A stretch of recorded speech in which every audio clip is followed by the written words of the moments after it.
উড়ছে বাংলাদেশ পাকিস্তান সহ 7 দেশের পতাকা।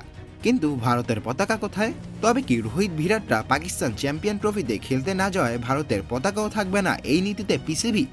আইসিসি ইভেন্ট মানেই ভারত পাকিস্তান লড়াই, সঙ্গে ঘাত তেরামির পাল্লা। নিরাপত্তার অজুহাতে পাকিস্তানে খেলতেই যেতে রাজি হয়নি ভারত। শেষমেশ তাদের জন্য করা হয় হাইব্রিড মডেল। দুই দেশে হচ্ছে নবম আসরটি। এমনকি এখন পর্যন্ত ভারতের জন্য নির্ধারণ করা হয়নি সেমিফাইনাল ও ফাইনাল ম্যাচ কোথায় হবে, পাকিস্তান নাকি দুবাইতে। এসব কিছুই পুরানো ঝামেলা। নতুন গন্ডগোল পাকিস্তানে ভারতের পতাকা না থাকা। সোশ্যাল মিডিয়াতে ভাইরাল হওয়া সেই পোস্টে বোঝা যায় কেবল ভারত ছাড়া অংশগ্রহণ করা অন্য 7 দলের পতাকা উঠছে করাচির স্টেডিয়ামে, যা হুহু করেই ভাইরাল নেট দুনিয়ায়। এ নিয়ে ভারতীয় গণমাধ্যমে চলছে তুমুল সমালোচনা।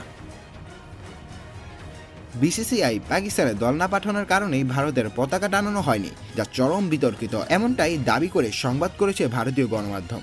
এদিকে পাকিস্তানে চ্যাম্পিয়ন ট্রফির 8 দলের মধ্যে 7 দলের অধিনায়করাই আনুষ্ঠানিক ফটো সেশনে অংশগ্রহণ নিলেও অংশগ্রহণ করে না ভারতীয় রোহিত শর্মারা। অর্থাৎ পাকিস্তানে নেই ভারতের কোনো অস্তিত্ব, যার সাথে নতুন করে যুক্ত হলো পতাকা কাণ্ড। যেহেতু ভারত যাবেই না, সেহেতু ভারতের পতাকা থাকবে না, খানিকটা এমনই, যা সোশ্যাল মিডিয়ায় ভারতীয়দের কমেন্ট সেশনে বোঝা যায়। ভারতীয় সমর্থকরা দাবি তুলছে ইচ্ছাকৃত পাকিস্তান এমন কাণ্ড করেছে, যদিও এ বিষয়ে অফিসিয়ালভাবে কোনো বক্তব্য আসেনি আয়োজক দেশ থেকে।